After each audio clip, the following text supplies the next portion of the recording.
Hello everyone. In this video lecture, we are going to discuss about sampling and reconstruction. Sampling क्या होता है ये हमने last video lecture में देखा था और 3 टाइप के सैम्पलिंग कॉन्सेप्ट्स भी पढ़े थे, टेक्निक्स भी पढ़े थे. आज हम इसमें सैम्पलिंग का जरा सा रिवीजन करेंगे और reconstruction of original signal from sampled signal ये हम देखेंगे. तो एक बार रिवीजन करते हैं हम सैम्पलिंग टेक्निक्स का. 3 टाइप्स के सैम्पलिंग टेक्निक्स में आइडियल सैम्पलिंग जो है ये टोटली थ्योरेटिकल है. आइडियल सैम्पलिंग में हम यूनिट मैग्नीट्यूड के इंपल्स लेते हैं रेगुलर इंटरवल में. ये ts जो टाइम है ये 2 इंपल्स के बीच का टाइम इंटरवल है. माने पहला अगर इंपल्स पॉइंट नंबर 1 में है तो वह पॉइंट नंबर 1 के बाद ts इंटरवल के बाद में सेकेंड इंपल्स आएगा. और आपको पता है कि इंपल्स का जो मैग्नीट्यूड होता है वो होता है 1. और जब ये यूनिट मैग्नीट्यूड वाला इंपल्स कंटिन्यूस सिग्नल जो कि एनालॉग सिग्नल है उससे मल्टीप्लाई होगा तो जिस इंस्टेंट पर इंपल्स है वहां मैग्नीट्यूड 1 होने की वजह से केवल वो वैल्यू हमें आउटपुट में मिलेगा. और इस इंपल्स से पहले या इंपल्स से बाद में चूंकि कोई मैग्नीट्यूड नहीं है, मैग्नीट्यूड इंपल्स का 0 है, इसलिए ये जो पोर्शन है यहां पर आउटपुट का मैग्नीट्यूड 0 मिलेगा. तो यहां इस डायग्राम में जो ये पिंक डॉट आप देख रहे हो ये है डिस्क्रीट वैल्यू जो कि सैम्पलिंग के बाद आउटपुट में मिलेंगे. और ये जो ब्लैक डॉटेड लाइन है ये एनालॉग इनपुट सिग्नल है. अगर किसी ऐसे इंस्ट्रूमेंट से या डिवाइस से हम सिग्नल को कंटिन्यूस सिग्नल को पास करा रहे हैं जिसका कंटिन्यूस सिग्नल का ये इस तरीके से वेव शेप जो डायग्राम में दिख रहा है, अगर हम इसको सैम्पलिंग डिवाइस से हम इसको पास करवाते हैं तो हमें एक रेगुलर इंटरवल पर, यहां देखिए ये इंटरवल ये 0 पॉइंट से यहां तक का, फिर इस पॉइंट से यहां तक का, फिर इस पॉइंट से यहां तक का, और इस रेगुलर इंटरवल का जो टाइम ड्यूरेशन है उसे इंडिकेट किया गया है ts से. s means sampling interval, t means time. तो 2 इंपल्स के बीच का जो टाइम इंटरवल है दैट इज ts. तो इस तरीके से रेगुलर इंटरवल पर ये जो पिंक डॉट्स दिख रहे हैं ये हमें आउटपुट में मिलेंगे जो कि डिस्क्रीट वैल्यू है. डिस्क्रीट वैल्यू माने अलग अलग टाइम पर मिलने वाले वैल्यूज. तो इस तरीके से ये जो डॉटेड लाइन जो कि इनपुट था सैम्पलिंग डिवाइस का, ये अब पिंक डॉट्स जो पिंक मैग्नीट्यूड्स मिल रहे हैं. और ये पिंक मैग्नीट्यूड्स जो है ये अलग अलग टाइम इंटरवल पे, इसलिए इसको डिस्क्रीट सिग्नल बोलते हैं. और जैसा कि आप जानते हो sampling is a process which converts the continuous analog signal into discrete time signal. Discrete time signal means अलग अलग टाइम इंस्टेंट पर, जबकि वो अलग अलग टाइम इंस्टेंट जो है रेगुलर इंटरवल पर हो तब उन इंटरवल्स पर ही केवल मैग्नीट्यूड मिलेगा. बाकी ये जो पोर्शन है डॉटेड वाला यहां आउटपुट में मैग्नीट्यूड 0 मिलेगा. तो ये था आइडियल सैम्पलिंग. चूंकि हम प्रैक्टिकली 0 पल्स विड्थ वाला, 0 ड्यूरेशन वाला इंपल्स क्रिएट करना इम्पॉसिबल है, इसीलिए आइडियल सैम्पलिंग या इंपल्स सैम्पलिंग ये थ्योरेटिकल कॉन्सेप्ट को शो करता है, ना ये प्रैक्टिकली पॉसिबल नहीं है.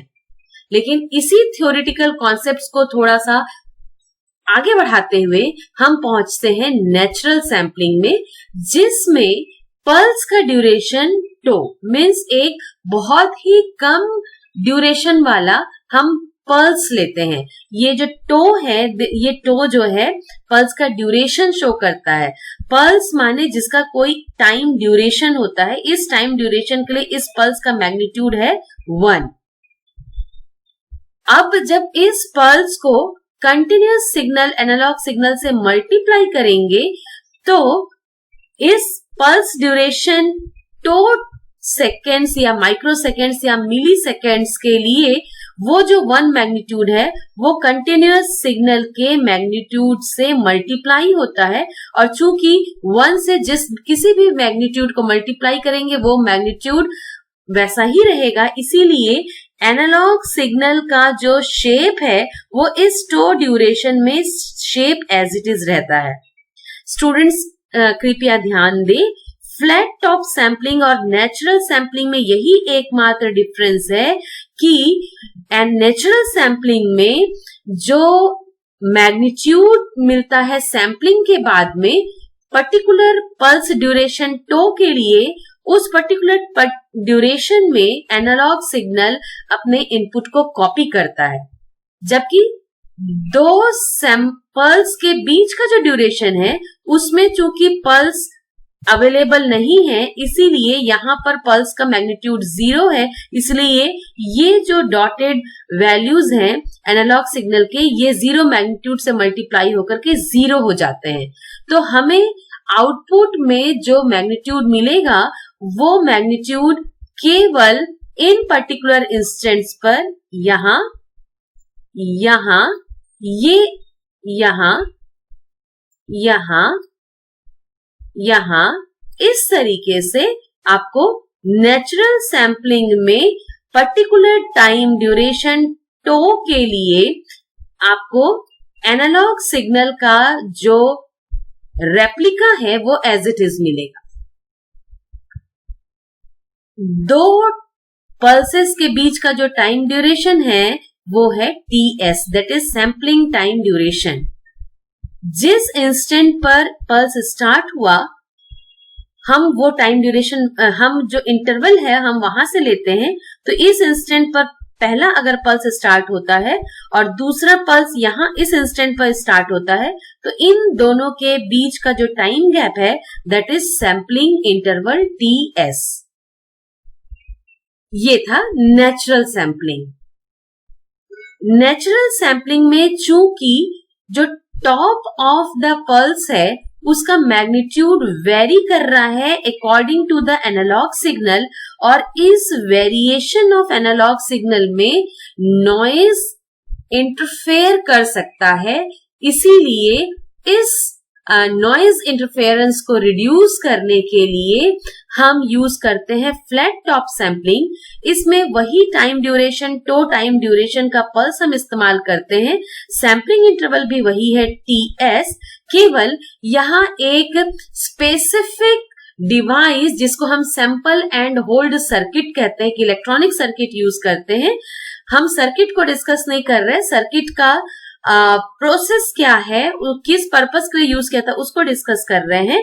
तो जिस इंस्टेंट पर पल्स स्टार्ट हुआ उस इंस्टेंट पर सैम्पलिंग भी स्टार्ट होता है, और उसी इंस्टेंट पर जो एनालॉग वैल्यू अवेलेबल है वो एनालॉग वैल्यू होल्ड हो जाती है, माने उस पल्स ड्यूरेशन के लिए वो एनालॉग वैल्यू कैप्चर हो जाती है और वो उस पल्स ड्यूरेशन के लिए एनालॉग वैल्यू कांस्टेंट रहती है। ये एनालॉग वैल्यू जो है यहां पर होल्ड हो गई और यहां पर होल्ड हो गई और इस पर्टिकुलर ड्यूरेशन के लिए ये वैल्यू कांस्टेंट रहेगा। यहां होल्ड हो गया, जिस इंस्टेंट पर पल्स आया उस वहां सैम्पलिंग स्टार्ट हुआ और वो मैग्नीट्यूड होल्ड होकर के हमको फ्लैट टॉप सैंपल्स मिलते हैं। So I think now you are having a clear vision of ideal sampling, natural sampling and flat top sampling.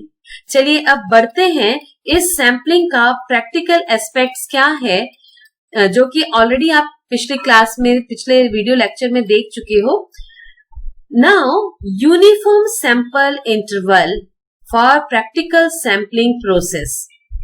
Actually continuous signal, this is the continuous signal, ये red line से जो show हो रहा है दिखाई दे रहा है, ये कंटिन्यूस सिग्नल को discrete time signal. Now see here, आपको जैसा कि पता है कि हम जो भी ग्राफ खींचते हैं उसके लिए हम एक्स एक्सिस में टाइम लेते हैं और एक्स एक्सिस में जब हम टाइम लेते हैं तो हम जब एक्स एक्सिस में टाइम लेंगे तो टाइम को हमको रेगुलर इंटरवल पर डिस्ट्रीब्यूट करना है. So here you are able to watch that these are, ये जो सैम्पलिंग इंटरवल है ये एक्स एक्सिस में अलग अलग टाइम इंस्टेंट्स को शो कर रहा है. ये अलग अलग टाइम इंस्टेंट्स को शो कर रहा है. मैं आपको बता दूं, ये इस तरीके से जो वर्टिकल लाइन आप देख रहे हो, ये वर्टिकल लाइन जो है एक्चुअल में रेगुलर इंटरवल पर डिवाइड किया गया है टाइम को. Okay, x axis is showing the time either in milliseconds, microseconds, nanoseconds में भी, और y एक्सिस पर जो कंटिन्यूस सिग्नल का मैग्नीट्यूड है उस कंटिन्यूस सिग्नल के मैग्नीट्यूड को सर्टेन लेवल में डिवाइड किया. जो हॉरिजेंटल लाइंस है वो y एक्सिस पे जो मैग्नीट्यूड है, वोल्टेज लेवल है, उसको यहां पर देखिए इस ग्राफ में 16 डिस्क्रीट लेवल्स में डिवाइड किया गया है. 16 डिस्क्रीट लेवल्स में. तो इन 16 डिस्क्रीट लेवल्स को हमने किन मैग्नीट्यूड से शो किया है, क्या लेबलिंग किया है हमने? हम लोएस्ट मैग्नीट्यूड को लेबल किए हैं -8. 16 हम ये जो y एक्सिस में जो मैग्नीट्यूड है, वोल्टेज है, इसको हम 2 के पावर में या तो हम 2 डिस्क्रीट लेवल लेंगे या 4 डिस्क्रीट लेवल लेंगे या 8 डिस्क्रीट लेवल लेंगे या 16 या 32 या 64. क्यों? Because we have to convert these magnitudes in digital signal. तो डिजिटल सिग्नल में उसको कन्वर्ट करने के लिए हम 2 के पावर में हम वैल्यूज का लेवल को सेलेक्ट करते हैं. 2 to the power 1 माने 2, 2 to the power 2 माने 4, 2 to the power 3 माने 8, 2 to the power 4 माने 16. तो यहां पर 16 डिस्क्रीट लेवल्स लिया गया है, जिसमें कि लोएस्ट जो मैग्नीट्यूड है उसको एनालॉग वैल्यू -8 से, और यहां पे आप देख रहे हो कि लोएस्ट वैल्यू से जब हम y एक्सिस में ऊपर की तरफ बढ़ते हैं तो हर लेवल जो है 1 वोल्ट इंक्रीज होता जाता है. यहां ये जो वैल्यूज एनालॉग वैल्यूज शो की गई हैं, -8 वोल्ट से लेकर के 7 वोल्ट तक, ये 16 अलग अलग डिस्क्रीट वैल्यू हैं. और इन डिस्क्रीट वैल्यू को अगर हम क्वांटाइज करें और डिजिटल में कन्वर्ट करना चाहें तो जैसा कि हम जानते हैं कि 16 अलग अलग वैल्यू को डिजिटली रिप्रेजेंट करने के लिए हमें कम से कम 4 बाइनरी डिजिट चाहिए. इसीलिए मैंने रिलेशन बताया था कि 2 के पावर्स में होगा. तो हम इन वैल्यूज को 2 to the power n से लेकर के 2 to the power n-1. यहां पर देखिए ये जो नेगेटिव वैल्यू है, क्योंकि -1 से लेके -8 तक ये वैल्यू हो गया 8 डिफरेंट वैल्यूज, और फिर 1 से लेकर के 7 तक ये हो गया 7 डिफरेंट वैल्यूज.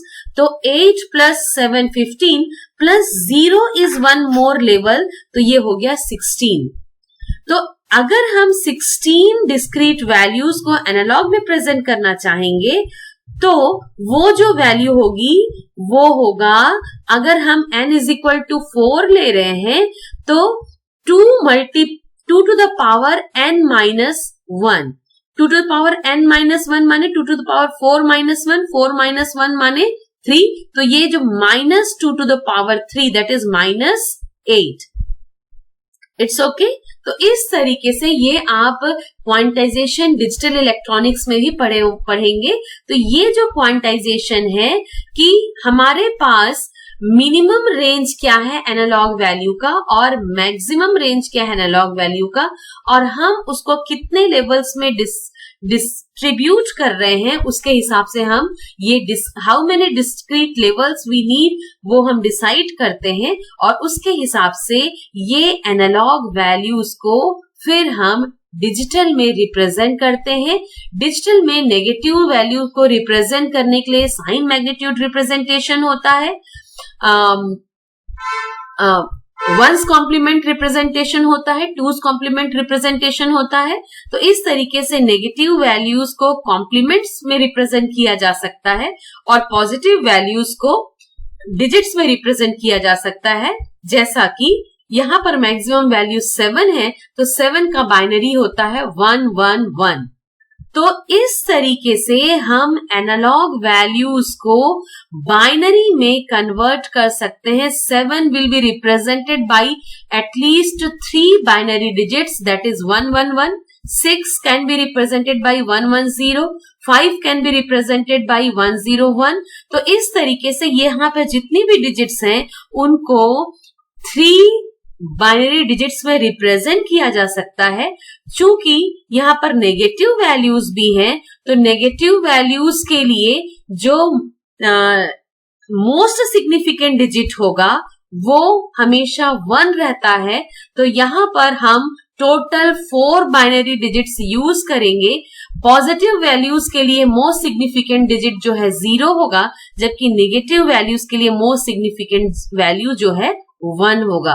तो इस तरीके से ये मैंने सैम्पलिंग से रिलेटेड इसलिए बताया कि सैम्पलिंग जब हम करते हैं तो टाइम को एक्स एक्सिस में लेते हुए उस टाइम को रेगुलर इंटरवल्स में हम वर्टिकली डिस्ट्रीब्यूट किए, जबकि क्वांटाइजेशन जब किया जाता है तो क्वांटाइजेशन में वाई एक्सिस में जो मैग्नीट्यूड लिया गया है उस वाई एक्सिस में मैग्नीट्यूड को हम डिफरेंट डिस्क्रीट लेवल जो कि एक्चुअली 2 के पावर n के फॉर्म में हो उसमें हम इसको डिस्ट्रीब्यूट करते हैं।